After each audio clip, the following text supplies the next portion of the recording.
신문 이야기 도직구쇼에 오신 여러분 반갑습니다. 저는 신문 읽어주는 남자 김진입니다. 최순실 씨가 정우성 전 비서관에게 그렇게 짜증을 냈다는 증언이 검찰발로 나왔습니다. 국정 신경 쓰느라 아우 머리 아파 짜증을 냈답니다. 잠시 후 저희 도직구쇼에서는 최순실 씨가 구치소에 수감이 되어 있는데 먹는 생수로 샤워까지 했다라는 동료 수감자들의 증언 그리고 그 의혹에 대해서 잠시 후 자세히 파헤쳐 보겠습니다. 그리고 저희 채널A에서 단독으로 입수한 최순실 씨와 노승일 부장 간의 40일간의 카카오톡 메시지 캡처본. 과연 최순실 씨는 노승일 전 부장에게 무엇을 지시했고 무엇을 강조했을까요? 믿음과 신뢰를 최순실 씨가 그렇게 강조를 했다는데 그런데 정작 노승일 부장조차 못 믿었던 것 같습니다. 잠시 후 상세히 도직구쇼에서 공개합니다. 오늘 조간신문은 어떤 뉴스 보도하고 있는지 지금부터 저와 함께 하시죠. 먼저 동아일보입니다. 급기야 누군가가 박근혜 대통령에게 준 선물이 최순실 집에서 발견이 됐다는데 누가 대통령에게 준 선물일까요? 외국 대사들이 대통령에게 준 선물, 나라 대 나라로 주는 선물이죠. 그 나라 대 나라의 선물이 최순실 씨의 개인 집에서 발견이 됐다. 이거 대통령이 최순실에게 준 걸까요? 아니면 최순실 씨가 이거 이뻐 나 가져갈래요 하고 가져간 걸까요? 후자 아닐까요? 잠시 후 상세한 내용 보도해드리겠습니다. 다음 주문입니다. 이번엔 한국일보입니다. 최순실 씨가 정호성에게 국정에 관련된 내용을 지시하며 여러 차례 짜증을 부린 정황도 휴대폰 녹음 파일에서 고스란히 그 목소리로 드러났습니다. 머리 아프다. 나 머리 아파. 국정 신경 쓰느라 머리 아파. 바쁜 사람한테 국정까지 신경 쓰게 하느냐. 최순실 씨가 정호성 전 비서관에게 그렇게 짜증을 부렸다고 합니다. 최순실의 성격이 고스란히 묻어나는데 비선 실세가 국정을 농단하느라 머리가 아프다니 참 우스운 대목입니다. 잠시 후 자세히 다뤄보죠. 다음 신문입니다. 이번엔 조선일보입니다. 잠시 대선 얘기 한번 짚고 넘어가겠습니다. 개헌이 요즘은 화두인데 문재인 전 대표 개헌 반대론자죠. 차기 대통령 임기를 단축해야 되는 건 아니냐, 개헌을 위해서. 라는 제안에 대해서 5년도 짧다. 임기 단축 안 하겠다. 이런 입장을 밝혔습니다. 그러자 국민의당에선 문재인 전 대표를 향해서 지금의 제왕적 대통령을 없애기가 참 아깝나 보다. 이런 비판이 나왔습니다. 다음 신문입니다. 이번엔 경향신문입니다. 박근혜 대통령이 헌재 재판을 본격적으로 앞두고 대리인단을 처음 만나서 상견례를 했습니다. 그 자리에서 변호인들에게 나도 모르는 부분이 기정사실로 된 게 너무 많다, 억울하다라는 입장을 박 대통령이 밝힌 것으로 확인이 됐습니다. 잠시 후 자세한 소식 다뤄봅니다. 다음 신문입니다. 이번엔 한겨레 신문인데요. 돌리면 나옵니다. 이영선 행정관이 보낸 휴대전화 메시지, 정호성 전 비서관에게 보낸 메시지, 어제 저희 도직구쇼에서 주사 아주머니 들어가십니다라는 문자 메시지 보도해드렸는데 2탄입니다. 대통령 체열 이번엔 나가십니다. 박근혜 대통령의 혈액 불법 반출 한 차례 있었다는 것이 청문회를 통해서 밝혀졌는데 그것 말고 불법 체열 반출 또 있었습니다. 이영선 행정관이 정호성 전 비서관에게 야밤에 남긴 그 문자 메시지, 대통령 혈액 나가십니다. 과연 어떻게 된 것인지 잠시 후 공개하겠습니다. 다음 신문입니다. 이번엔 서울신문입니다. 대선 얘기입니다. 보수 신당의 지지율, 친정인 새누리당을 제치고 2위에 성큼 올랐습니다. 무려 17.4%. 개혁보수 신당이 17.4%고 새누리당은 15.8%입니다. 다음 신문입니다. 이번엔 중앙일보인데요. 역시 돌리면 나옵니다. 헌재의 시그널, 헌재의 어떤 사인이다. 헌법재판소는 어떤 시그널을 보내고 있을까요? 탄핵 심판 속도전 내겠다. 헌재의 시그널이라는 겁니다. 원래 빨리 하는 게 탄핵 심판이다. 이런 얘기도 나왔고요. 절차 치우고 본안으로 바로 간다. 이런 얘기도 나왔습니다. 이르면 2월 중순에도 결론이 날 전망이다. 이런 얘기까지 현재 안팎에서 나오고 있습니다. 그렇다면 곧바로 대선입니다. 오늘 저희 신문이야기 도직구쇼에서는 잠시 후 최순실 씨가 구치소에서 이른바 특혜를 받고 있는 것 아니냐라는 의혹에 대해서 집중 보도합니다. 그리고 최순실과 정호성 간의 노승일 간의 문자 메시지 내용도 적나라하게 고발하겠습니다. 여러분께서는 지금 고품격 뉴스 토크 신문이야기 도직구쇼를 시청하고 계십니다.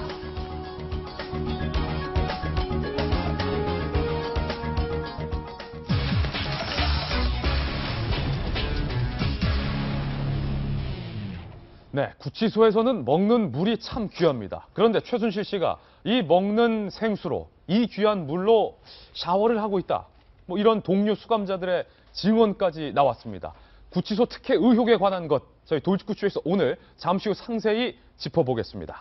그리고 예고했던 것처럼 최순실과 노승일 간의 카카오톡 문자 메시지, 적나라한 내용도 잠시 후 돌직구쇼에서 집중 공개하겠습니다. 많은 기대 부탁드립니다. 저희가 준비한 첫 번째 돌직구 신문부터 먼저 공개를 하겠습니다. 어떤 내용일지 함께 보시죠.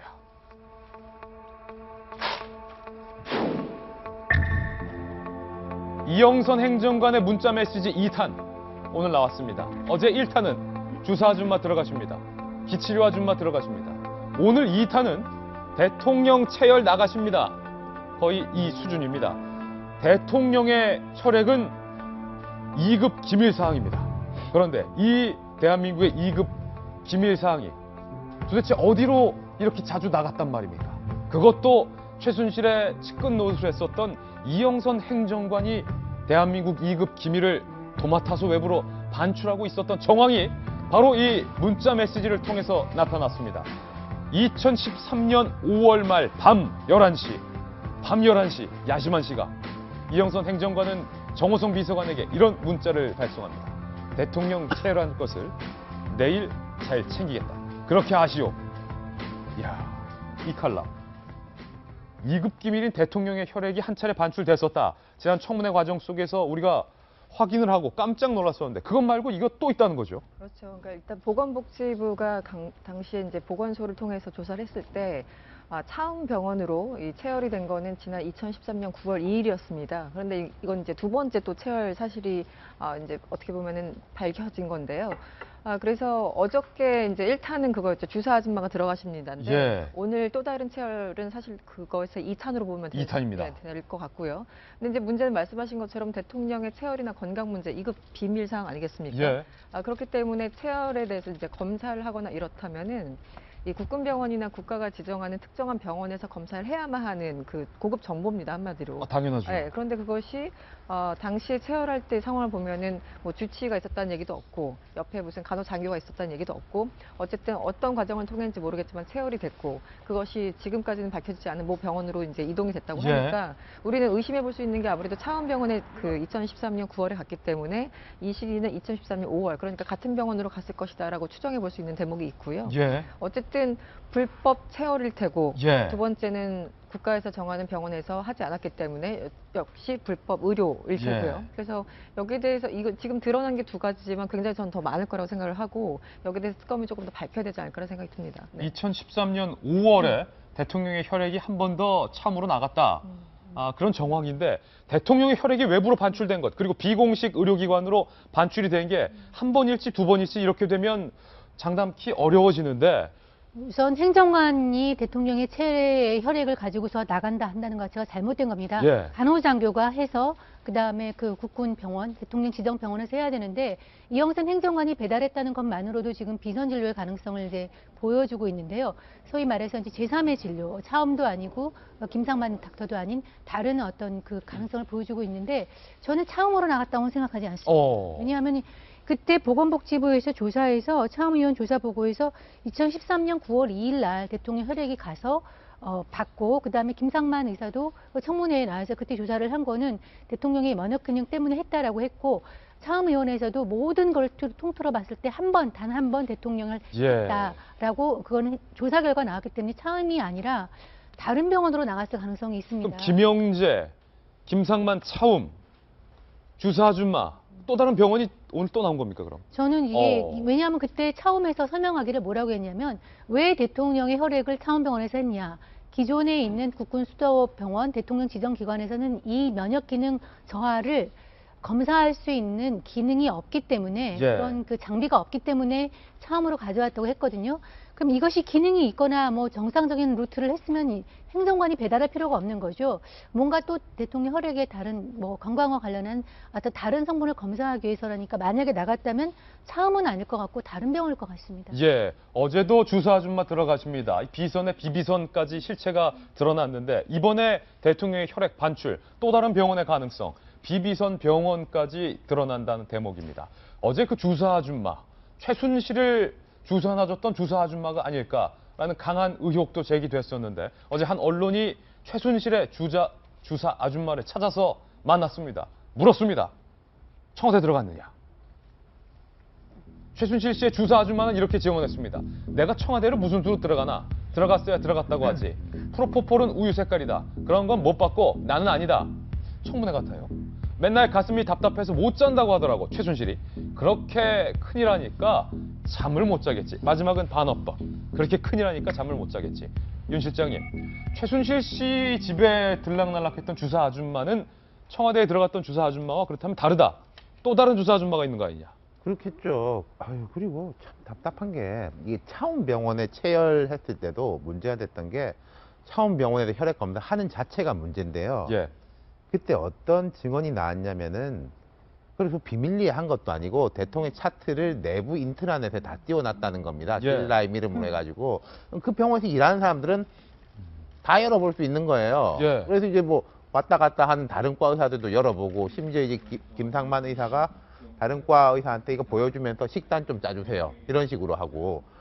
공식적으로 들어가는 사람들은 뭐 신원조사에 뭐다 해가지고 정말 복잡하거든요. 제가 한번 말씀드렸지 않습니까? 제 출입기자, 풀기자다 할 때도 장인 장모님 나온 중학교 이름까지 써서 내요. 장인 장모님 중학교까지. 예.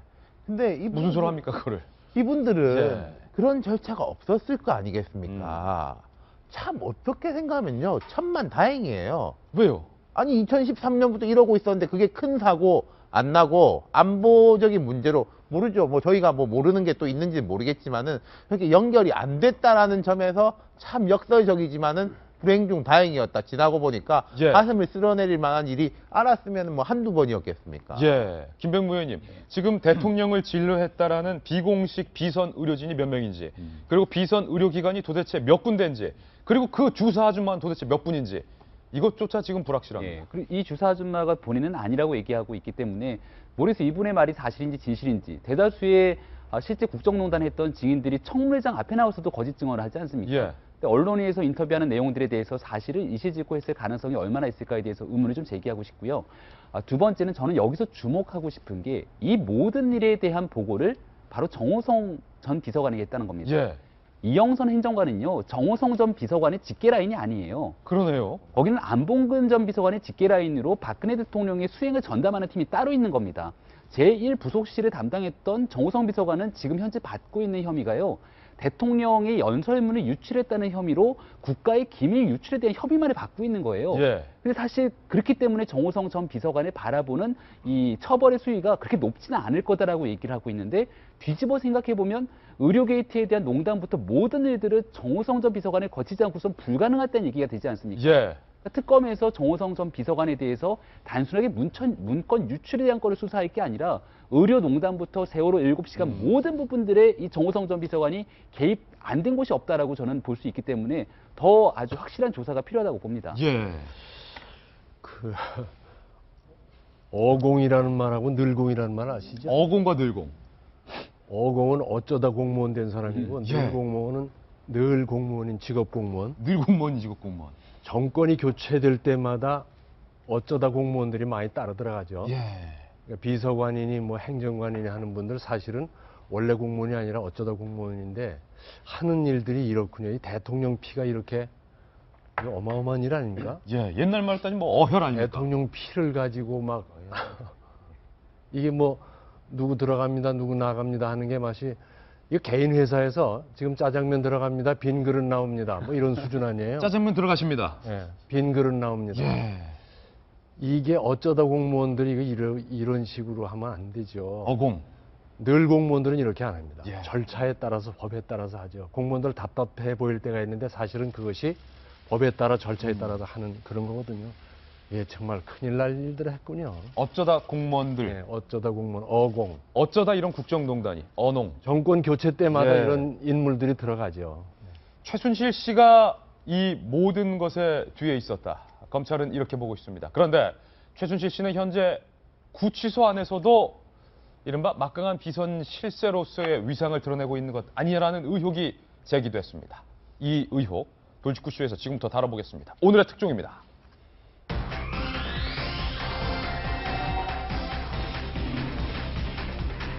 네, 최순실 씨와 관련된 구치소 특혜 의혹 저희가 준비한 돌직구 신문부터 확인해 보시죠. 최순실의 막강 주의, 이 국정농단 사건을 풀 출발점이자 실마리, 특검은 이렇게 보고 있습니다. 최순실의 막강 파워는 현재 진행형 아니냐? 최순실의 현재 진행형 파워와 관련된 3가지 새로운 의혹과 뉴스, 오늘 저희 돌직구쇼에서 심혈을 기울여서 작성해봤습니다. 첫 번째, 황제 수감 특혜 의혹이 일고 있습니다. 동료 수감자들의 증언이 쏟아지고 있습니다. 귀한 식수를 샤워를 했다. 따뜻한 물이 무제한 공급이 됐다. 영하의 기온입니다. 이거 다 사실일까요? 김유빈 기자의 단독 보도입니다. 스테인리스 통에 담긴 끓인 물을 식수용으로 하루 3번씩 감방마다 지급하는 서울구치소. 독방은 하루에 한 번 2리터, 8명이 수용된 대방은 하루 3번 12리터로 제한돼 있습니다. 식수가 부족하니까 모퉁이통에서 주는 물로 물이 있을 거 아니에요. 그걸 우려서 그걸 식수로 합니다. 이렇게 지급받는 식수는 서로 나눠 마셔야 하고 깨끗하지도 않다는 인식이 있어 재소자들은 생수를 사서 마시기도 합니다. 이마저도 이틀에 2리터들이 한 병으로 제한됩니다. 그런데 최순실 씨에게만큼은 식수와 생수 모두 제한이 없었다는 증언이 새로 나왔습니다. 서울구치소 관계자 등은 최순실 씨는 자기가 구입한 생수 외에도 여분의 생수를 더 받았다고 밝혔습니다. 또 심부름을 하는 봉사 재소자들을 수시로 불러 끓인 물까지 무제한으로 공급받았다는 증언도 나왔습니다. 겨울철 감방한 세면대물은 워낙 차가워서 다른 재소자들은 목욕할 엄두를 못 내지만 최 씨는 식수용 온수를 무제한으로 지급받아 목욕을 했다는 것. 무조건 찬물이 나오니까 뜨거운 물이 상당히 귀한 거죠. 그러나 서울구치소 측은 특혜는 없었다고 부인했습니다. 식수는 정해진 양이 우리가 구매할 수 있는 양이라든지 딱 정해져 있고 다른 승자하고 똑같습니다. 채널A 뉴스 김유빈입니다. 김병민 의원님, 네. 지금 서울구치소 관계자 등과 동료 수감자 등이 이런 의혹을 제시했습니다. 그리고 내가 직접 봤다. 이런 사람도 나왔고 이 의혹을 제기하는 사람이 다른 곳으로 미심쩍게 이감이 됐다. 뭐 이런 것도 기사화가 됐는데. 그렇죠. 현재 나왔던 보도 예. 내용들도 있고, 근데 또 구치소의 증언은 조금 다르기 때문에 사실관계 확인이 조금 필요할 것 같습니다만은 확실한 거는 최순실 씨가 남들이 받아야 될 양보다 조금 더 많은 양의 물을 받았던 거는 맞는 것 같고. 생수는 조금 더 받은 건 맞다. 저는 진짜 몰랐는데요. 아, 구치소에 있으면 제일 필요한 게 물이겠구나라는 얼마나 생각이 무섭습니까? 물 좀 더. 지금 어제 오늘 굉장히 날씨가 춥지 않습니까? 예. 지금 우리 스튜디오도 엄청 추운데 이 추운 구치소에서 목욕을 하려면은 정해진 날 목욕탕을 가는 게 아니면 사실 목욕하기 쉽지 않을 거라는 생각이 들어요. 근데 최순실 씨 입장에서 만약에 그 뜨거운 물을 받아갖고 본인이 머리도 감고 이 마시는 물이잖아요. 예. 그런데 썼다면 굉장히 큰 특혜가 아닐까 싶고요. 이게 독방에 있는 거랑 여러 사람들이 있는 거랑의 차이점이 바로 이런 건데 여러 사람들이 수용돼 있는 곳에는 물을 이만큼 주는 거예요. 그럼 그 물을 나눠 마시려면 또 얼마나 서로 간에 눈치가 보이고 예. 이 실랑이가 벌어지겠습니까? 근데 독방에 있으니까 혼자서 굉장히 편안하게 그 물을 다 쓸 수 있는 거니까 이 또한 특혜가 아니라고 하기엔 또 어려움이 있겠죠. 예. 그런 생각이 듭니다. 생수를 이틀에 2리터씩 구매하게 제한이 되어 있는데 최순실에게는 원할 때마다 그냥 생수를 다 식수를 주었다. 네, 충분히 그러니까 저는 이렇게 기사 내용을 제대로 읽지 않고 제목만 봤을 적에는 이 사람은 구치소 가서도 갑질을 구치소에서 하는구나라는 갑질이다. 생각을 했었어요. 그러니까 어딜 가서든 항상 갑질을 했고 유일하게 저희들이 갑질 안 했다고 추정하는 곳이 바로 우병우 씨의 어떤 장모 김장자 회장과의 어떤 대화 내용만 보면은 굉장히 공손한 그런 예. 어투로 김 회장님. 네, 김 회장님 하면서 그런 이제 보도들이 나오고 있죠. 그런데 실제 지금 뭐 교도소 측, 구치소 측에서는 이것이 사실과 다르다고 얘기를 하고 있기 때문에 정확하게 좀 확인을 해봐야 되겠지만 아마 그런 것 같아요. 저기서 이제 있는 사람들은 뭐 이미 최순실 측에서도 얘기를 했지만 자신들이 주목받는 사람이잖아요. 예. 소위 말하는 유명인이 됐고 모든 재소자들이 아마 그 사람의 어떤 일거수일투족에 대해서 관심을 갖고 있을 겁니다. 그래서 조금만 잘못해도 금방 이제 저렇게 구설이 나오기 때문에 나름 조심한다고 했겠죠. 최순실 씨도 마찬가지고 구치소에 있는 다른 사람들도 마찬가지였을 텐데 그럼에도 불구하고 저런 얘기가 나온다는 건 한번 뭐 의심해 볼 수 있는 대목 같긴 합니다. 네. 동료 수감자가 이 같은 내용을 언론에 제보하려고 편지를 썼는데 그 편지가 구치소 측에 검열이 돼서 다른 곳으로 이감이 됐다. 요거까지는 팩트인데 정 의원님 뭔가 구치소에서는 그런 일 없다라고 전면 부인을 하고 있지만 조금 더 들여다봐야 할 부분도 있는 것 같아요. 일단은 이 사실은 이제 팩트가 좀 엇갈려요. 구치소에서는 이제 그런 일 없고 다른 재소자와 똑같이 예. 지고 있다고 얘기를 하는데 그래도 이런 증언이 이제 나오는 거는 그만큼 최순실이 주목받기 때문이 아니겠습니까? 예. 그러니까 아마 더 주목받아서 저는 구치소에서 더 챙겨주기는 어려울 것 같은데 다만 이건 있을 것 같아요. 지금 최순실이 구치소 감방에 있는 시간이 그렇게 많지 않다고 해요. 아직도 검찰 조사를 받고 있기 때문에 감방에서 잠만 잘 뿐이지 사실은 거의 매일 나가서 검찰 조사를 받고 있고 그러니까 있는 시간이 많지 않은데 저렇게까지 했을까 하는 느낌이 좀 들고요. 예. 그다음에 또 다른 측면은 지금 저 사람이 굉장히 국정농단과 함께 전 국민의 공적이 되고 있기 때문에 이제 심정적으로 불안할 겁니다. 네. 그러니까 또 어떤 사고 가능성에 대비해서 그 구치소에서 조금 특별 관리, 그러니까 자해를 한달지 어떤 사고를 저지를지 몰라서 또 다른 재소자하고 좀 다르게 또 다른 예. 재소자들이 또 공격을 할 수도 있고 이런 것들 때문에 좀 특별 관리하는 게 조금 과장되지도 않았나 그런 가능성도 좀 있는 것 같습니다. 여러 가지 시사하는 바가 많은데 그런데 청문위원 중 한 명인 안민석 의원이 최순실 씨가 여전히 구치소 안에서 막강한 영향력을 외부로 행사하고 있다. 이런 의혹을 제기했습니다. 직접 들어보시죠. 지금도 여전히 최순실이가 전체적인 흐름을 감방에서 컨트롤을 하고 있다고 저는 보고 있어요. 따라서 국정농단 세력을 자기들끼리 서로 보호하고 국민들을 농락하고 있다고 보는데요. 여기에는 청와대, 새누리당, 정윤회, 김기춘, 우병우 이런 라인을 이경재 변호사를 통해서 최순실이가 지금 컨트롤하고 있다. 정동춘 이사장 등등이 여전히 최순실을 위해 일하는 최순실의 사람이다. 이런 얘기도 나왔었는데 안민석 의원이 여전히 이경재 변호사를 통해서 최순실이 뭔가 입김을 뻗치고 있다. 그러니까 안민석 의원이 내가 볼 때 이렇다라는 거죠. 저는 이제 최순실 씨가 전체를 컨트롤한다. 이거는 조금 과장된 게 아닌가 싶고 하지만 연결이 되는 것들은 맞죠. 예를 들어가지고 최순실 씨나 정호성 오늘 이제 다른 조간신문에 보면 정호성 비서관이 열흘 만에 이제 진술을 바꿨다. 그리고 정호성 같은 경우에도 태블릿 PC에 대해 가지고는 별로 관심이 없었거든요. 자기는 자기가 전달해 준 거 사실 자체에 대해서 인정을 한 거지. 그게 태블릿 PC로 나오든지 PC로 나오든지 그게 뭔 상관이겠습니까? 근데 정호성 측 변호인도 갑자기 그 태블릿 PC가 진짜인지 아닌지 봐야 되겠다. 이런 이야기를 하고 있으니까 전반적으로 그 사람들끼리 이제 교류를 하고 교감을 하고 하는 것은 분명해 보입니다. 예.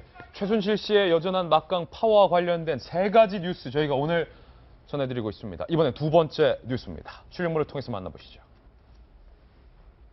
이 생수 민감한 부분인데 무제한 리필을 주면 안 됩니다. 똑같이 하십시오. 2번째.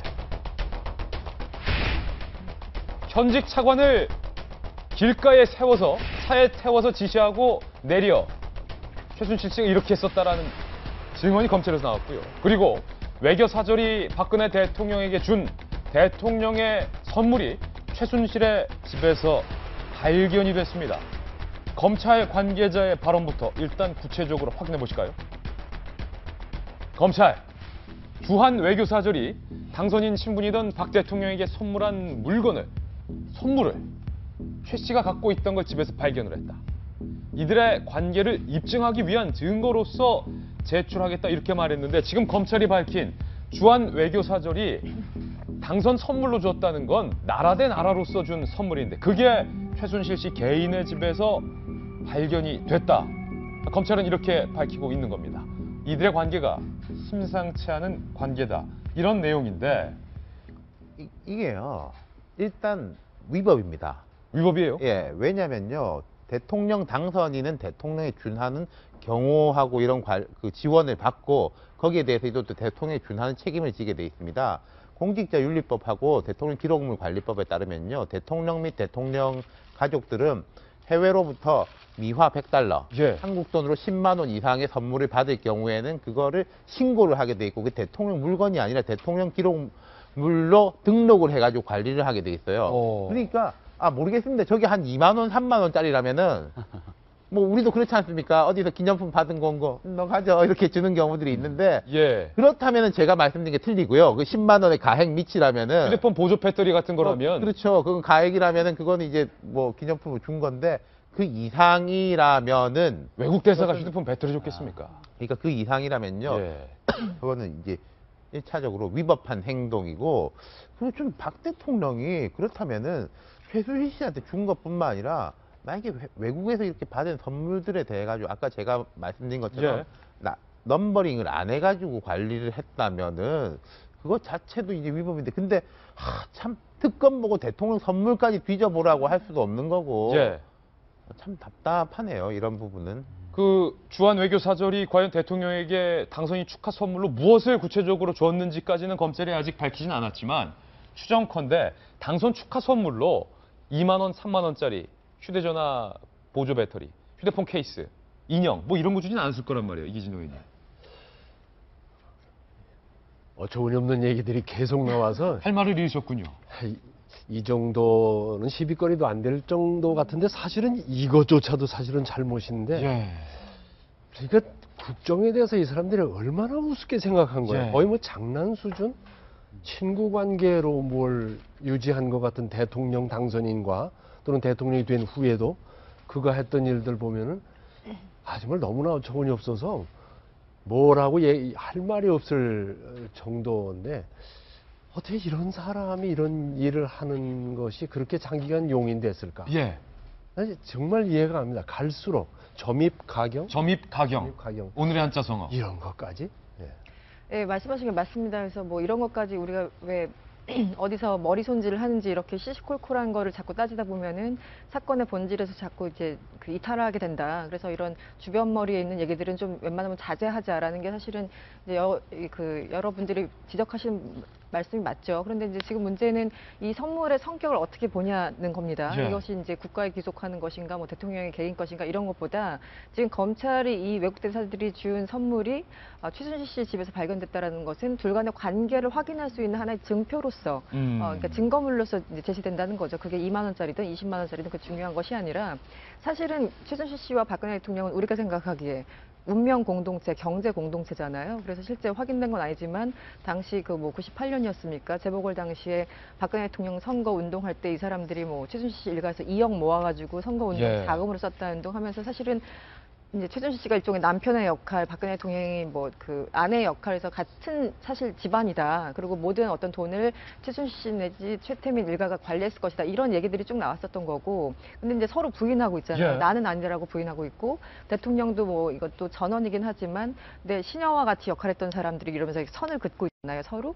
그럼에도 불구하고 저 선물이 최순실 씨의 집에서 발견됐다는 건 그만큼 이 사람들이 같은 그 바운드리 내에 있었다라는 걸 증명하는 하나의 단서라는 게 이제 검찰의 주장이고요. 그렇기 때문에 제3자 뇌물죄가 아니라 뇌물죄도 적용할 수 있는 하나의 고리로서 역할을 할 수 있다라는 게 검찰의 지금 주장 같습니다. 문득 궁금한 건데, 이 칼럼. 둘 중에 누가 먼저였을까요? 그러니까 대통령이 먼저 이거 주한 이스라엘 대사가 준 건데 너 가져, 이렇게 줬을까요? 아니면 최순실 씨가 저 주한 이스라엘 대사가 준 거 마음에 드는데 내가 가져갈게, 이렇게 했을까요? 세 번째 가능성도 있죠. 그냥 말없이 가져가는 거. 말없이 가져가는 거. 그래서 지금 이제 신문에 나온 거 보면은 적극적으로 박 대통령이 줬을 수도 있고, 만약에 그 최순실 씨가 말하지 않고 가져갔으면 일종의 절도죄가 또 해당이 되는 겁니다. 절도다. 네. 그러니까 세 가지 경우가 있어요. 그냥 적극적으로 준 것, 마지못해서 준 것, 혹은 말하지 않고 가져간 것, 세 가지 가능성인데, 그것도 어떤 식으로 가져갔는지 굉장히 개인적으로 궁금하긴 하네요. 그렇군요.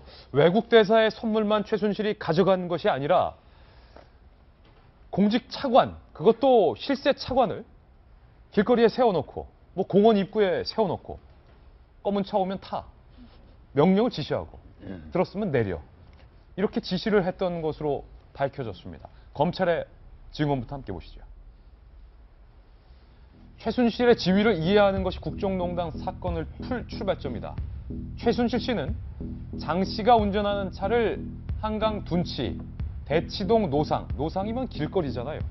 대치동의 어떤 길거리로 몰고 간 뒤에 근처에서 미리 대기하던, 여기서 미리라는 수식어가 중요합니다. 미리 대기하고 있었던 김종 전 차관을 태워서 차 안에서 어떤 오달을 지시했다라는 건데, 정성희 위원님, 김종 차관이 그래도 한 부서의 차관인데, 그 밑에 데리고 있는 공무원들이 엄청 많은 그래도 차관인데 도산공원 사거리 앞에 서 있어.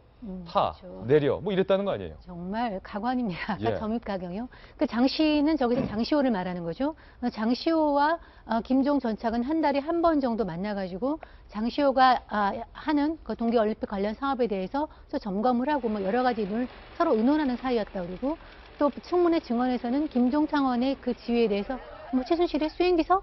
라고 예. 이제 라는 증언이 나오지 않았습니까? 그 일단이 나왔는데요.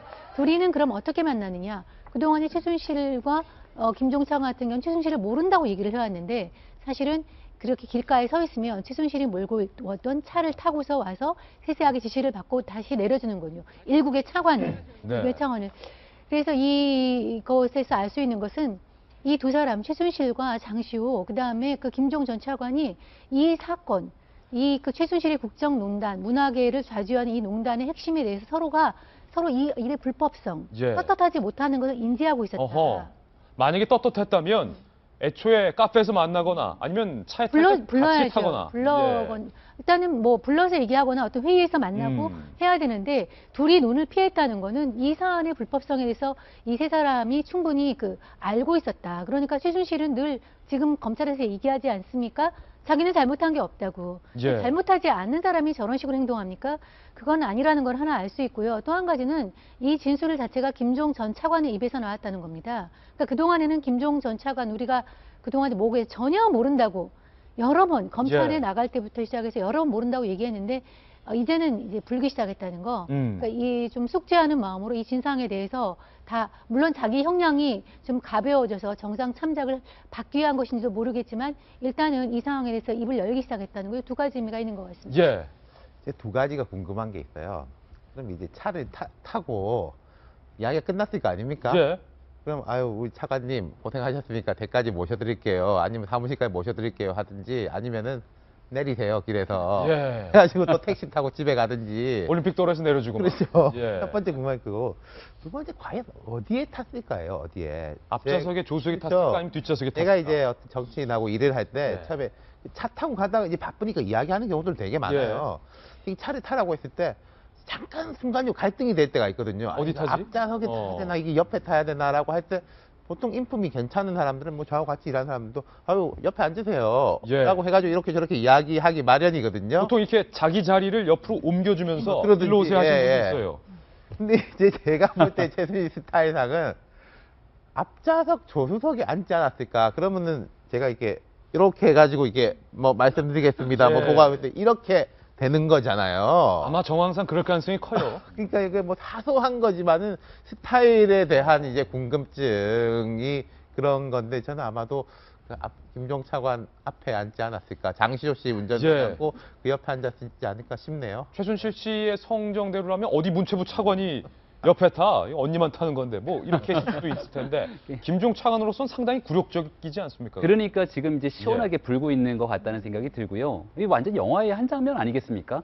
한강 둔치라고 표현했는데 한강 둔치에 있을 때가 어디 있어요? 얼마나 춥고 거기에 니다 차관이 영화의 한 장면처럼 두리번 거리면서 벌벌 떨고 있으면 안 그래도 어느 순간 김종 차관 차가 싹 들어오는 겁니다. 그때 이제 타갖고서는 굴욕적으로 메시지를 전달받고 다시 내리는 건데 밑에 있는 사람들이 김종 전 차관의 대상으로 벨이라고 불렀다는 거잖아요. 벨, 종이라 벨입니까? 벨, 종이라 벨이기도 하고 뭐 누르면 바로 온다라는 표현이기도 할 것 같고 딸랑딸랑도 있고. 이 김종 전 차관 입장에서는 지난 청문회 과정을 통해서 대한민국 국립 립상으로 거듭났는데 예. 이 국립 립상을 이제 좀 털고 풀어내기 위한 나도 어쩔 수 없었다. 최순실이 이런 사람이다라는 걸 얘기하기 위해서 지금 여러 가지 증언들이 나오는데요. 이제 시작인 것 같아요. 조금 더 이왕 입을 연 김에 화끈하게 더 많은 얘기들을 좀 국민들한테 풀어줬으면 좋겠습니다. 예, 취재를 하다 보니까 이 문체부에 밑에 있었던 공무원들이 김종을 벨킴이다, 벨이 없다라고도 이렇게 불렸다는데 여러 가지. 벨이 없다는 거 너무 굴하지 마시고 이왕 이렇게 된 거 시원하게 다 폭로해 주시길 부탁드리겠습니다. 저는 예. 이걸 보면서 이러니까 이 차관을 최순실이 입김으로 시켰겠구나. 임용할 때. 그렇군요. 그러지 않고 저렇게 쩔쩔맬 수 없죠. 전 같은 남자로서 공직을 이렇게 수행하는 분에게 김종 차관 난 모르는 사람입니다. 도연명이가 조그만 관리를 하다 그만두고 향리로 가서 귀걸회사를 쓴 게 나는 쌀 단말에 머리 숙일 수 없다. 그래서 간 거거든. 쌀 단말에. 아이고 조수석에 타고 차관이라는 게 길가에 섰다가 오래 모고 가면 가고 이거 그런 더러운 자리를 왜 합니까? 예. 그런 더러운 자리를 왜 합니까? 쌀단말에도 고개를 숙이지 않는 게 남자인데 네. 떳떳하지 않다면 예. 아니 정말 화가 나네 이런 화가 얘기 난다. 들으면. 네. 조수석에서 안전벨트 다 맨. 그리고 저 물 얘기 네. 한마디만 할게요. 이 방송 보시는 분들이 아침에도 샤워하고 머리 감고 이거 행복한 거 모르셨을 거예요. 물 1리터, 2리터 때문에 저런 지경에 있다는 거. 예. 틀면 뜨뜻한 물 나와, 세수 맘대로 해, 샤워 맘대로 해, 깨끗이 헹구기까지 해. 이것이 행복입니다, 여러분. 예. 마지막에 또 도사님 같은 발언까지. 최순실의 막강한 파워, 여기서 끝이 아닙니다. 세 번째 뉴스입니다.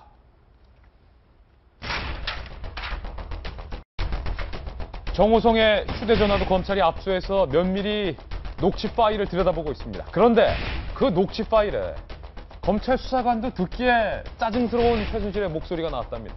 최순실 씨가 정호성에게 짜증을 부리던 평소 그 짜증 담긴 목소리가 고스란히 녹음이 돼 있었다는데 최순실의 짜증 내용 직접 확인해 보실까요? 자, 이건 기존에 나왔던 내용이죠. 아무 언급 없이 대통령이 순방을 가면 놀러 다니는 것처럼만 보인다. 정리하는 메시지를 전달하고 떠나야 한다. 수석비서관 회의를 하고 가자. 최순실 씨가 이렇게 지시를 하니까 정호성 전 비서관이 잘 못 알아들으니까 내가 지금 국정 챙기느라 머리가 아프다. 이렇게 여러 차례 짜증을 냈다는 건데요. 윤태호 실장님. 머리가 아프다. 머리 아파.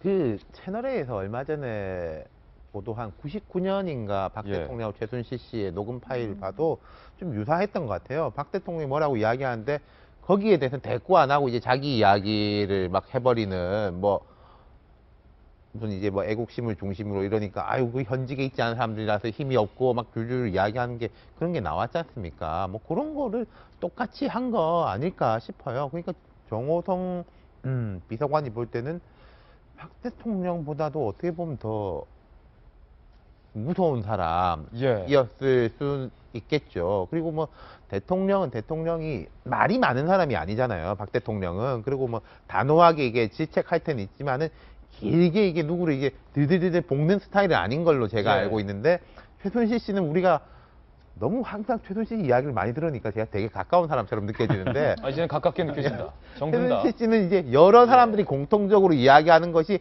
이제 들들들 볶는 스타일이지 않습니까? 아마 정호성 비서관한테도 그렇게 했겠죠. 예, 지금 최순실이 짜증냈다라는 그 대화 내용을 한번 다시 볼까요? 자, 머리가 아프다라는 뉘앙스가 여러 가지가 있지 않습니까? 김병민 의원님. 나 머리 아프다. 아니면 그 청문회장에서 나왔던 녹취 파일 있습니까? 아유, 큰일 났네. 왜 못 막았어? 발로 말로. 예. 이거라. 짜증을 내면서 머리가 아프다. 그런데 정호성 전 비서관의 반응이요.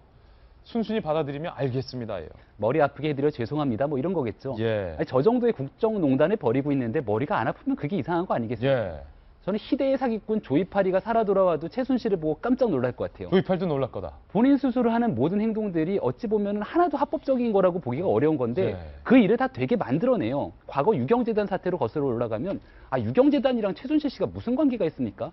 근데 뒤에서 사실상 모든 일들을 좌지우지하는 역할들을 하게 되고 또 지금 현재 검찰, 특검이 들여다보고 있는 가장 중요한 내용 중에 하나는 이 최순실 씨, 최태민 씨 일가의 재산 형성 과정이잖아요. 예. 어찌 보면 박정희 전 대통령이 재산일 수 있는 모든 그것들을 옮겨서 최태민 씨 일가의 재산으로 이렇게 착복해갖고서는 현재 부를 일군 것과 같은 모습들을 사실상 우리가 의혹을 제기할 수 있는 건데 이런 모든 안 되는 일들을 되게 하려고 수많은 것들을 관여하기 시작하니까 머리가 아플 수밖에 없는 거죠. 예. 최순실 씨가 정도로만 살아갖고 남들 하는 것처럼 살면은 하등에 머리 아플 필요가 없고요. 예. 감초주사, 마늘주사 맞을 일이 하나도 없을 겁니다. 아니 어디서 짜증을 냅니까 정 의원님. 애초에 국정농단을 하지 말든가 역량이 안 되면 손을 떼든가 역량이 안 되는 일에 머리를 돌아가니까 머리가 아픈 거 아닙니까? 저도 그 생각을 했습니다. 이게 본인의 어떤 본인의 자리에 걸맞는 일을 하고 있지 않으니까 능력이 딸리니까 이제 머리가 아프지 않겠습니까? 그러니까 그 짜증을 이제 하는 사람한테 내고요. 저는 그렇게 묻고 싶어요. 예. 누가 시켰습니까? 누가 저기 회의 안건이나 박 대통령 발언 뭐 윤곽을 잡아주고 뭐 수석 비서관을 순방하기 전에 저게 2013년 10월 녹음된 거라는 거 하는데 순방 가기 전에 이런 뭐 수석 비서관 회의하고 무슨 메시지를 보내고 이거 누가 시켰냐고요. 예. 자기가 좋아서 저렇게 들어가서 하면서 일하는 실무자한테 저렇게 짜증을 냈다는 거. 제가 늘 얘기하지만 이번 사건은 최순실이라는 사람의 독특한 성격이 저러지 않았으면 사실 영원히 묻혔을 수 있어요. 네. 역사에서 아무도 몰랐을 수 있습니다. 그런데 지금 이 당거에서 최순실과 접촉했던 모든 사람이 등을 돌리고 저 사람에 대해 성격에 대해 증언하는 걸 보면은 아 이게 터질 거 터졌구나. 어떻게 지금까지 덮여 네. 있었던 게 이상할 정도로 주변 사람들한테 막대하고 그다음에 짜증내고 들들 볶고 예. 자기밖에 모르고 세상에 이랬던 성격이건데 그것이 지금까지 이렇게 덮어져 있다가 한번 이제 본물토시 나오니까 이제 걷잡을 수 없게 되는 건데 그것도 이제 그러죠. 누가 좋아서 시켜서 했냐고 예. 자기가 좋아서 하면서 짜증낸다는 게 말이 안 되죠. 정호성 비서관 몸에서 나중에 사리가 나오지 않을까라는 생각도 드는데 최순실 씨가 하도 이렇게 짜증을 부리니까 아직도 수감돼 있는 최순실을 무서워하는 참고인들이 있다라고 검찰이 밝혔습니다. 검찰 내용 다시 한번 보시죠. 일부 참고인은 최 씨가 지금 구속이 돼 있는데도 분명히 내년 크리스마스에 최 씨가 사면될까 봐 두렵다라고 말하는 참고인들이 아직도 있다는 거예요. 이번 최순실 국정농단 게이트의 주요 참고인 중은 아직도 최순실이 두려워서 복도에서 최 씨와 눈이 마주치자 두려워서 검사실로 다시 도망갔다. 참고인을 순차적으로 부르는데 검찰청사 복도에서 이 칼럼 저 문 열고 최순실이 나오면서 짜증을 부리면서 레이저 눈빛을 째려보니까 그 뒤로 돌아서 다시 검사실로 들어갔다. 그러니까 지금 정 의원님 말씀하신 것처럼 어떻게 4년이나 이런 것이 드러나지 않고 이렇게 묻혀 있었고 이제 와서 드러났는지 이제 여러 가지 생각을 해볼 수 있을 텐데요. 아마 주변 사람들, 노승일 씨나 뭐 고영태 씨나 이런 사람들이 증거물을 입수하기 위해서 되게 노력했던 부분이 있잖아요. 그래서 고영태 씨 같은 경우는 그 의상실에 CCTV를 설치한다던가, 예. 노승일 씨 같은 경우는 녹음을 한다던가, 뭐 여러 가지 이제 방법들을 하는데 왜 그랬겠습니까?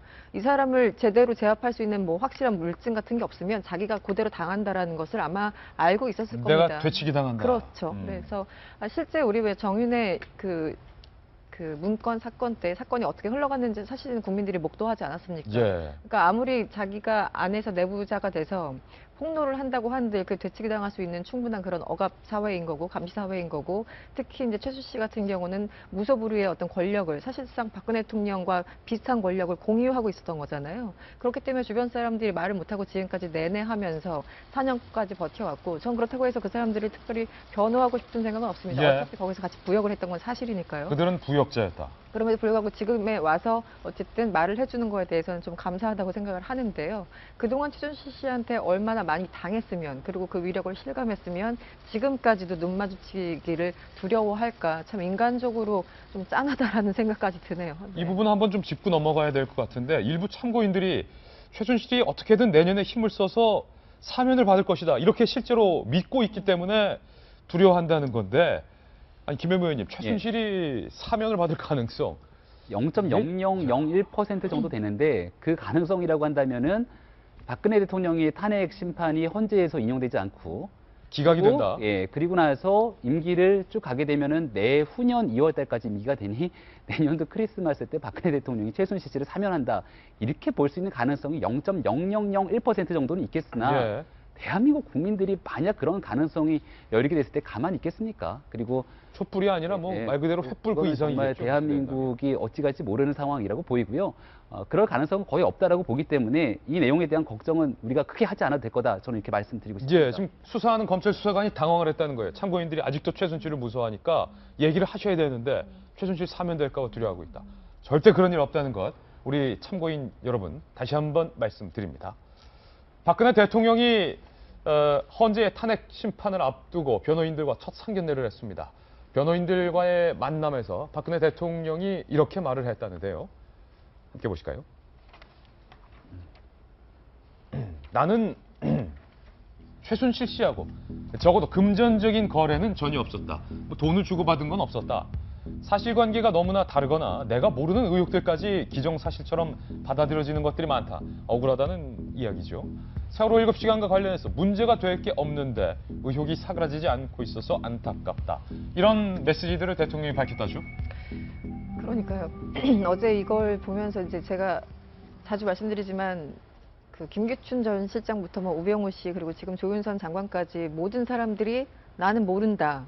나도 모르게 지금 이렇게 돼버렸다. 그러면서 이제 자기는 책임을 회피하는 그런 워딩들을 계속 하고 있습니다. 그런데 박 대통령도 나도 모른다예요. 예. 그럼 사건은 벌어지고 박근혜 최순실 게이트는 지금 벌어지고 온 나라가 이렇게 들썩거리는데 이 사건에 대해서 알고 있는 사람이 한 명도 없는 거예요. 어떻게 보면 블랙리스트도 없고 뭐도 없고 그렇다면은 도대체 책임질 사람이 박근혜 대통령이라고 저희들은 생각을 하는데 그렇다면 이걸 누가 책임집니까? 근데 본인도 여전히 내가 당했다, 나도 몰랐다라고만 일관하고 있고 실제 그렇게 생각하고 있다고 전 봐요. 저걸 이제 특별히 이제 거짓말도 물론 일부 포함되어 있겠지만 여전히 최순실 씨한테 본인이 당했다라고 박근혜 대통령이 생각하고 있는 것이 아닌가 그런 생각이 들고 어제 처음으로 어쨌든 대리인단 9명을 오전 10시부터 1시간 반 정도 만났다고 하죠. 그런데 이제 대리인단들 면면들 보면은 뭐 헌법재판관 출신 그리고 검찰총장 출신 이명재 그 민정특보 등등해서 이제 대리인단으로 그러니까 변호인으로 정식 선임한 사람도 있고 아니면 그냥 자문만 해주는 사람도 있는데요. 어떤 자신의 어떤 논리를 이제 확보해 나가기 위해서 굉장히 그 대리인단을 최대한 많이 그리고 실력 있는 사람들을 확보하고 있는 것 같아요. 그런데 저런 혐의를 모두 부인한다면 과연 책임질 수 있는 사람이 무엇인지 그리고 저것이 과연 옳은 전략인지 저는 잘 모르겠습니다. 예, 대통령이 보인 반응 중에서 한 가지씩 한번 살펴볼까요? 전 이 부분이 참 특이했는데 이긴 전 의원님, 예. 최순실 씨와 나는 금전적인 거래는 전혀 없었다라고 금전적인 거래에 좋은 사실이 핀포인트를 했어요. 좋은 예. 사실이겠죠. 최순실과 무슨 금전적인 거래를 했다면 그것조차도 좀 이상하죠. 네. 전 그 말은 믿습니다. 근데 이제 박 대통령이 생각할 때 내가 믿고 시켰고 내 밑에서 그렇게 입안의 혀처럼 놀던 최순실이라는 사람이 입안의 혀처럼 이런 어마어마한 일을 했다는 것이 언론 등에 의해서 자꾸 뭐 의혹 또 사실일 수도 있고 의혹일 수도 있는 얘기들이 이렇게 밝혀지면서 아마 스스로도 믿기 어려울 것 같다는 그런 생각이 들어요. 예. 그런 의미일 겁니다. 네. 대통령이 세 가지 발언을 직접 했다고 전제하면요. 첫 번째, 뭐 두 번째는 그럴 수도 있다고 생각해요. 자기도 모르는 사실이 포함되어 있을 겁니다. 요 구체적인 거 하나하나에 들어가면은. 근데 첫 번째하고 세 번째 게 금전적 거래가 없었다. 사실 특검은 저렇게 생각을 하고 있습니다. 박 대통령 최순실 경제 공동체로 보는 거예요. 그래서 제3자 뇌물공여가 아니라 그냥 뇌물공여죄로 보는 건데 저 대통령 말이 사실이라면 청와대 기존 입장하고 틀린 게 그 의상실 문제에 대해 가지고 청와대에서는 박 대통령의 개인 돈으로 정산을 했다라고 말을 했었어요. 근데 이제 구체적으로 뭐 어떻게 얼마나 했는지에 대해서는 말을 한 바가 없습니다. 금전 거래가 없다는 거는 그냥 받았다는 뜻이고 병원비, 뭐 김상만, 김영재 이런 사람들에 대한 진료비도 사실은 궁금하지 않습니까? 그런 것도 그냥 받았다라는 거가 되는 거예요. 거래 없이 정산을 해주는 게 아니라. 그러니까 더더욱의 심각한 문제가 되는 것이고 세 번째 세월호 7시간 부분은 참 답답한 게요. 저는 뭐 박 대통령 뭐 진실은 모릅니다만은 무슨 시술이나 뭐 그런 말씀 하셨잖아요. 굿한 거나 또 뭐였었죠. 뭐 그런 적은 없다라고 했는데 저 그건 사실일 걸로 봅니다. 그런 게 없다라는 거하고 세월호 7시간 동안 문제가 없다는 건 다릅니다. 이미 드러난 것만 해도 오후에 미용사를 불러가지고 이제 머리를 하고 사실상의 출근을 하고 그 일이 터졌는데도 본관으로 안 나가고 대면 회의도 한 번도 안 한 거 그런 데 대해서 잘못했다. 하지만 그런 거는 없다라고 말을 해야 맞는 거지. 예. 세월호 7시에 문제가 없다라는 게 어떻게 말이 됩니까? 예. 대통령이 이제 아까 얘기한 대로 대통령도 방어권이 있습니다. 저는 이제 탄핵 소추가 된 일국의 대통령이 그런 상황에서 변호인단을 해서 변호인들한테 자기 의견을 피력을 해서 하는 정말 충분히 자연으로서의 그런 권리가 있다고 생각하고요.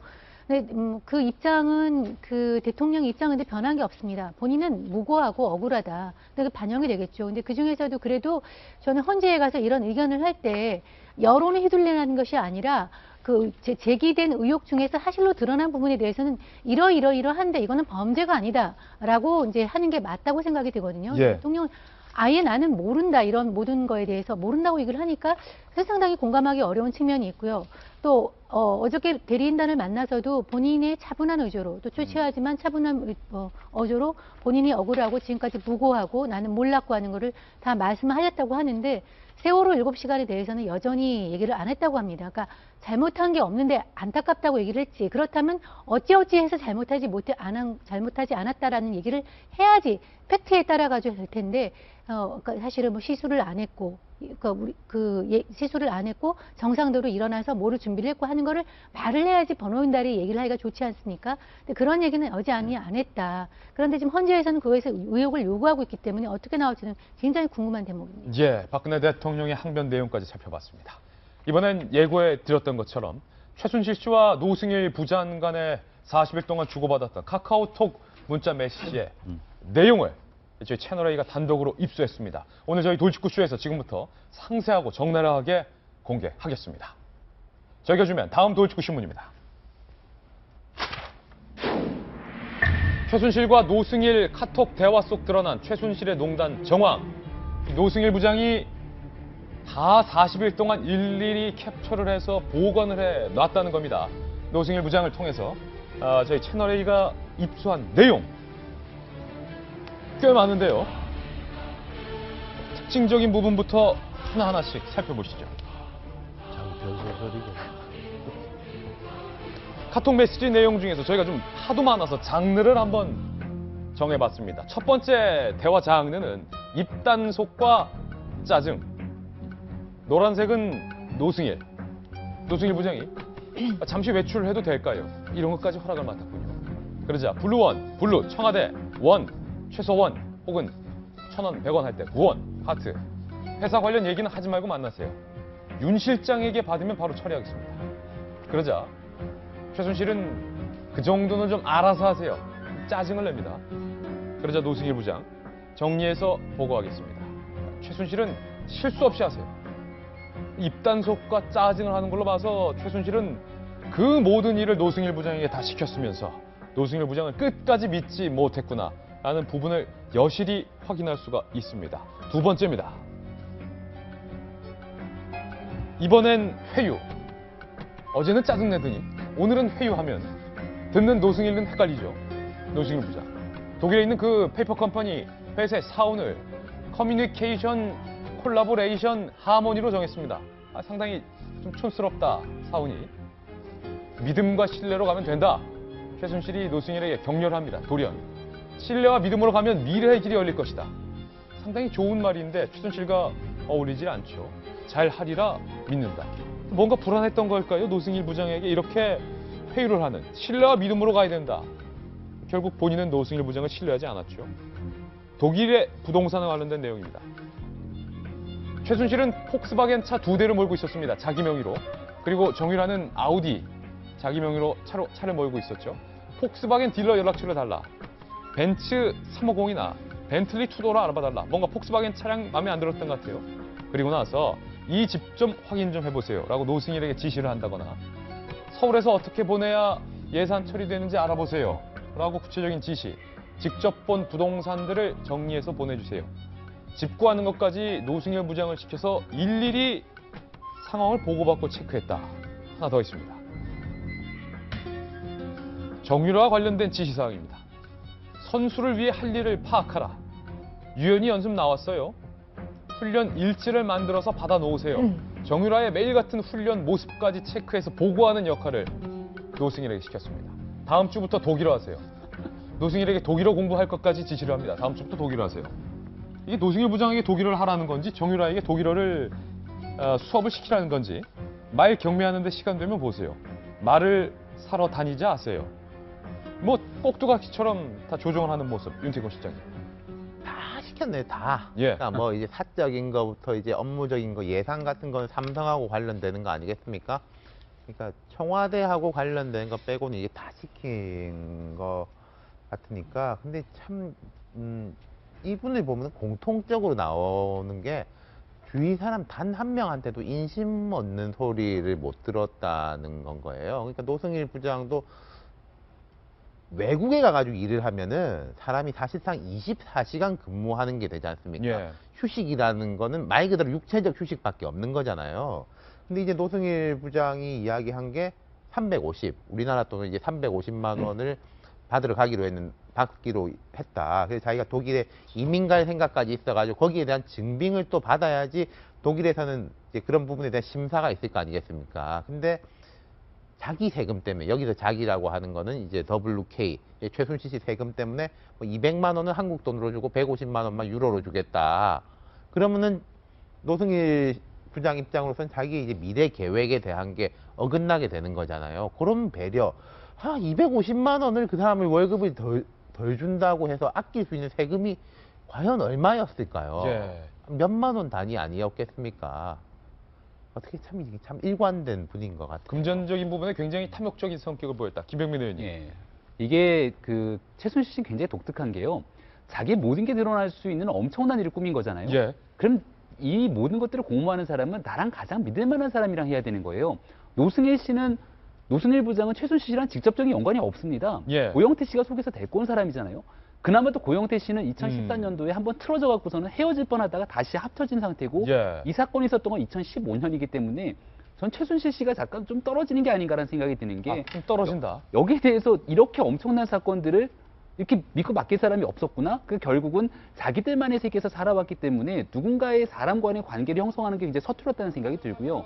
우병우 전 수석에 대한 가족만 하더라도 그 우병우 전 수석의 모든 일들, 그러니까 아들이 전역하는 과정에도 나타났던 사람, 모든 일들을 도맡아주는 집안에 사람들이 있는 거거든요. 그리고 그 사람과는 끈끈한 관계를 형성하면서 제가 이거 뭐 잘했다라고 얘기하는 건 아니지만 모든 비밀을 함께 갖고 가기 위한 인간 관계를 형성하는데 최순실 씨 같은 경우는 자기 언니, 예. 자기 딸, 그리고 뭐 박근혜 대통령까지 그렇게 생각했는지 모르겠으나 딱 자기 이너서클 안에 있는 사람들만 생각하고 나머지는 거의 사람 취급을 안 하기 때문에 이런 사태가 안 터질 수가 있겠습니까? 예, 지금 이 노승일에게 지시한 내용을 보면 정성희 의원님 거의 뭐 개인 집사처럼 노승일 부장을 부렸다. 그래도 회사의 부장인데 회사 관련된 얘기는 하지 마세요라고 막 다그치는 첫 번째 내용도 있고 노승일 부장이 했던 걸 보면 사원은 커뮤니케이션, 콜라보레이션, 하모니로 정했다. 사원을 정하는 회사 일부터 폭스바겐 차량이 마음에 안 드니까 벤츠 350이나 벤틀리 투도어까지 알아봐달라.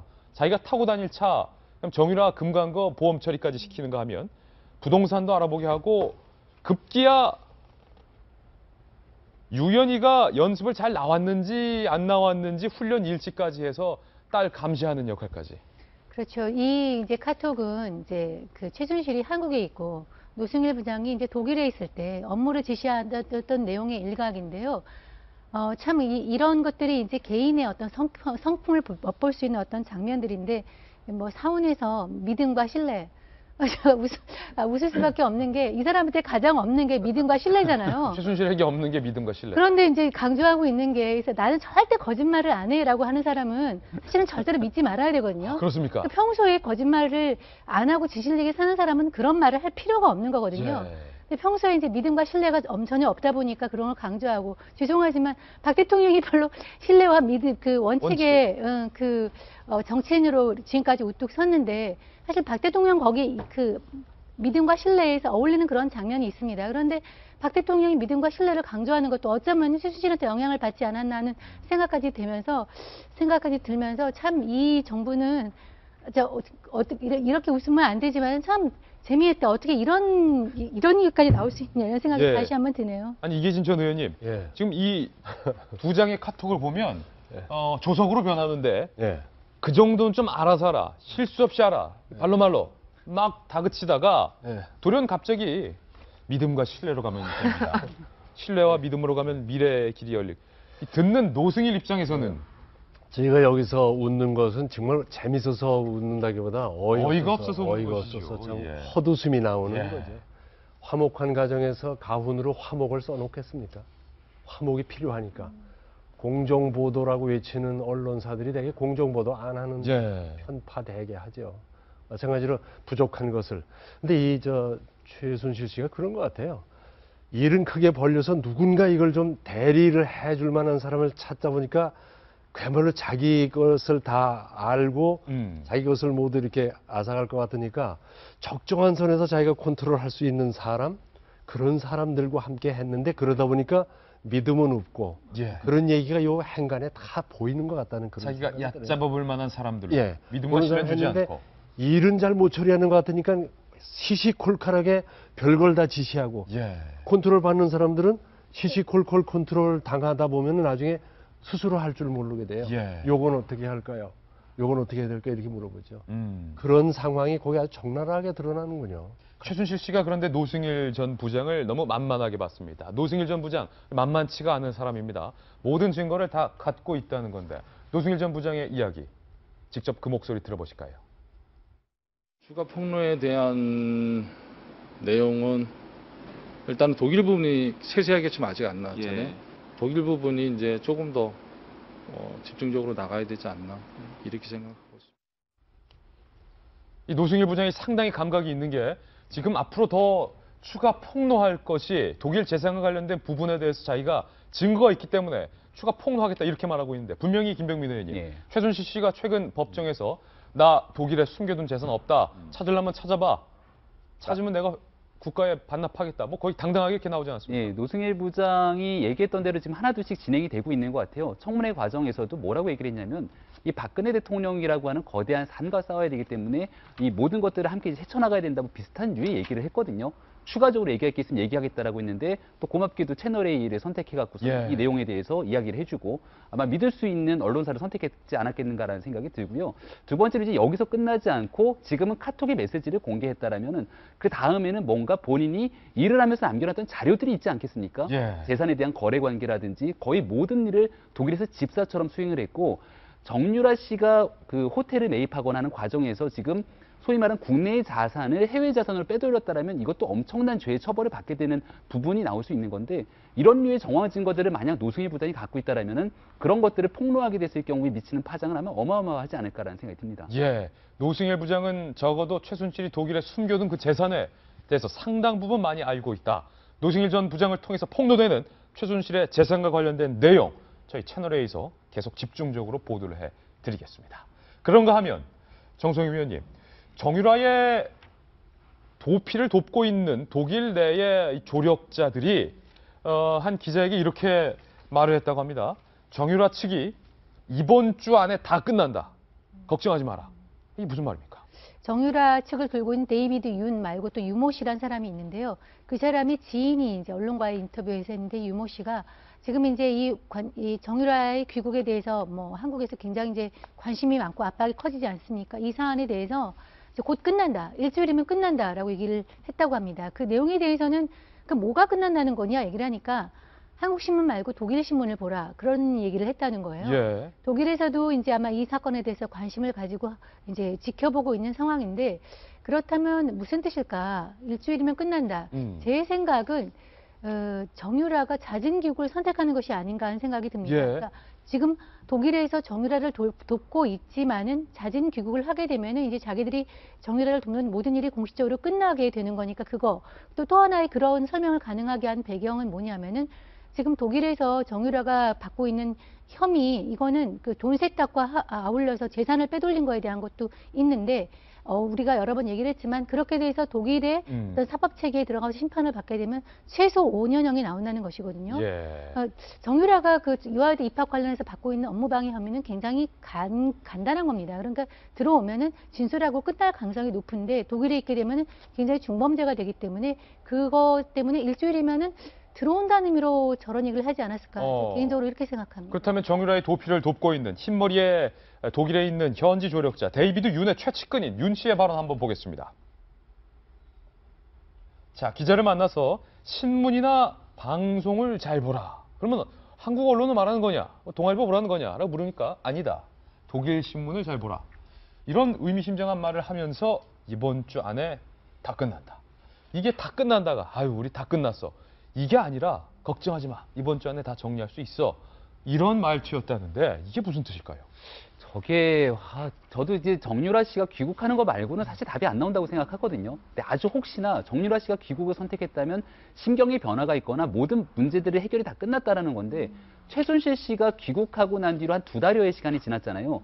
그때 우리가 이런 의혹 보도했던 거 혹시 기억나실지 모르겠는데 최순실 씨가 귀국하면서 시선을 끄는 순간 독일에 이제 도피시켜놨던 자금들을 가지고 정리하는 시간이 필요했을 거다. 예. 2달이면 그 정도 도피 자금을 정리했던 부분들은 다 세팅이 끝나지 않았을까라는 재산은 안전하게 아무도 못 찾게 숨겨놨다. 생각이 들고 그런 과정 속에서 이제는 정유라 씨가 한국으로 귀국해서 본인의 죄를 갖고 있는 부분을 최소한의 범위로 축소시켜갖고서는 예. 빨리 털어버리려는 게 아닌가라는 생각을 가질 수도 있는데 독일의 은닉한 재산이 진짜 얼마인지에 대해서 너무나 궁금하기 때문에 이 부분 하나만큼은 정말 반드시 좀 밝혀냈으면 좋겠다는 생각이 듭니다. 예, 혹시 이번 주 안에 끝난다는 게 한국으로 들어오겠다라는 게 아니라 이칼라 스위스로 뭐 망명이 이번 주 안에 뭐 그런 가능성도 있지 않습니까? 네, 스위스 망명설이 나오자 그 최순실 측의 이경재 변호사가 절대 아니다. 그 자진 귀국을 종용하고 있다라고 얘기를 했으니까 우리 못 믿죠, 사실은 예, 그것도. 그러니까 너무 믿을 수가 스펙타클하죠. 없죠. 이게 망명설까지 나오면 너무 스펙타클해서 이게 믿고 싶지는 않고요.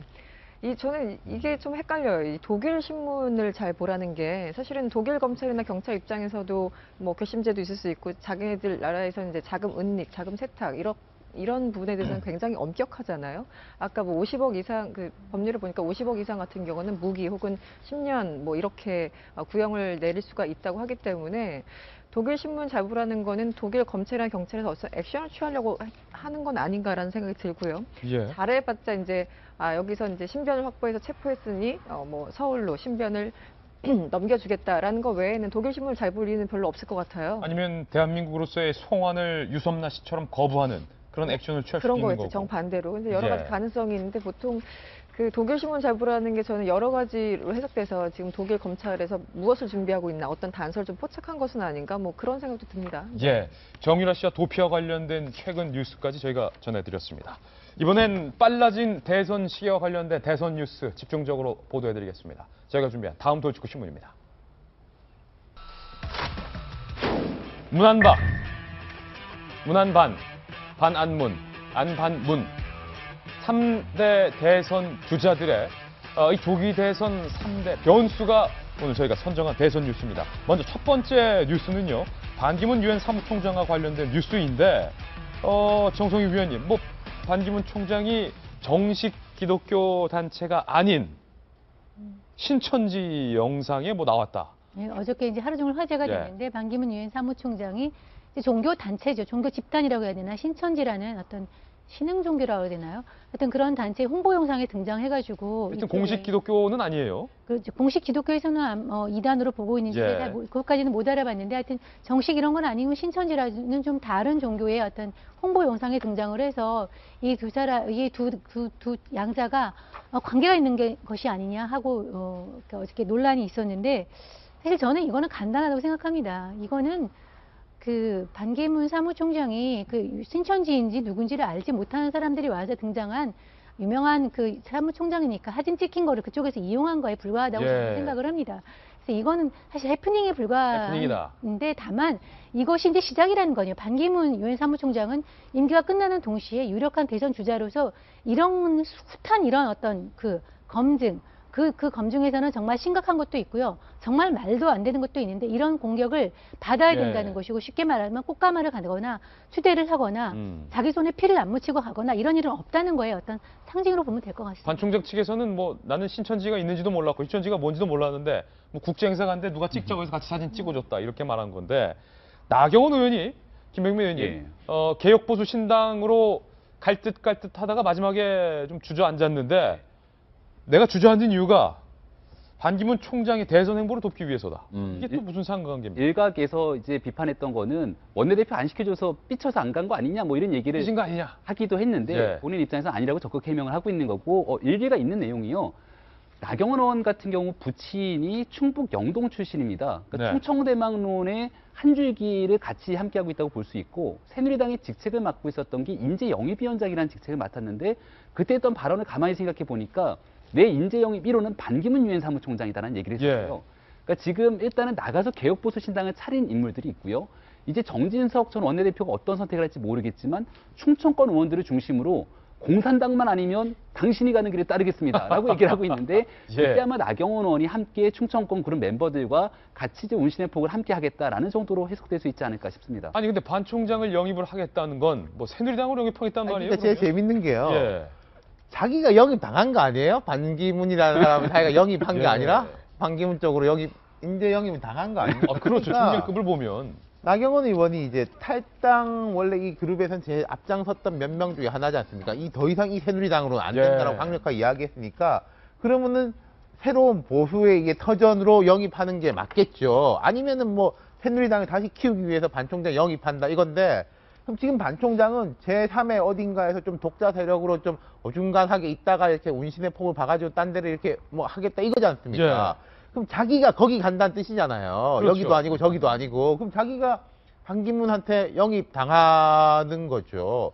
저는 뭐 반기문 총장하고 일을 할 수 있다고 봅니다만은 좀 이상하긴 이상해요. 그 전까지 이제 뭐 보수의 혁신과 이런 걸 이야기하던 분이 대선 자체에 대한 목적, 대선 후보 캠프로 간다라는 식으로 이야기를 하니까 뭐 사실상 간 사람들이 많습니다만은 정치인 중에 이렇게 선언한 사람은 처음 아닌가요? 그러게요. 이기진 전 의원님. 예. 안철수 전 대표죠. 국민의당이 원내대표로서 안철수의 사람을 선택하지 않고 다른 후보를 선택했어요. 주승용 원내대표가 당선이 됐는데 안철수 전 대표 입장에서는 좀 치명적인 치명타를 받은 셈인데. 이름이 안철수인데 이번엔 여러다 철수될 것 같은 생각인데. 예. 반기문 총장의 당을 선택하려는 그런 움직임과 또 나경원 의원의 탈당을 하려다가 안 한 상황, 그리고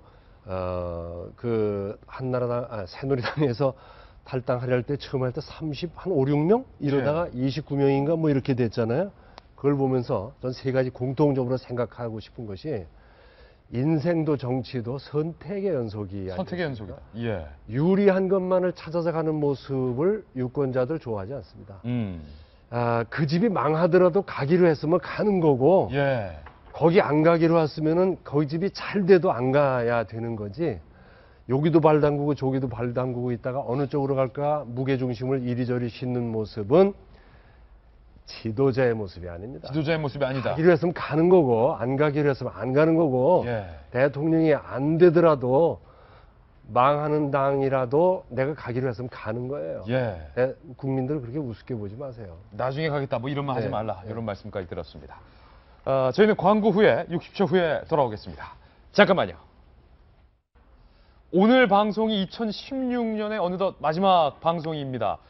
다음 주 월요일에 방송은 2017년 새해 첫날 1월 2일 신년 특집 돌직구쇼로 저희들이 준비를 해봤습니다. 2016년 한 해 동안 저희 돌직구쇼를 사랑해주시고 함께해주신 많은 시청자분들께 다시 한번 감사의 말씀을 드립니다. 시청자 여러분들 사랑합니다. 2017년에도 저희 돌직구쇼와 함께 끝까지 건강한 대한민국을 위해서 함께해주시기를 부탁드리겠습니다. 좋은 주말 보내시고요. 좋은 연말 마무리하시고 저희는 다음 주 월요일 아침 2017년 첫 방송 신년 특집 돌직구쇼로 속 시원하게 인사드리겠습니다. 오늘 하루는 분명 어제보다 좋을 겁니다. 좋은 하루 되십시오. 고맙습니다.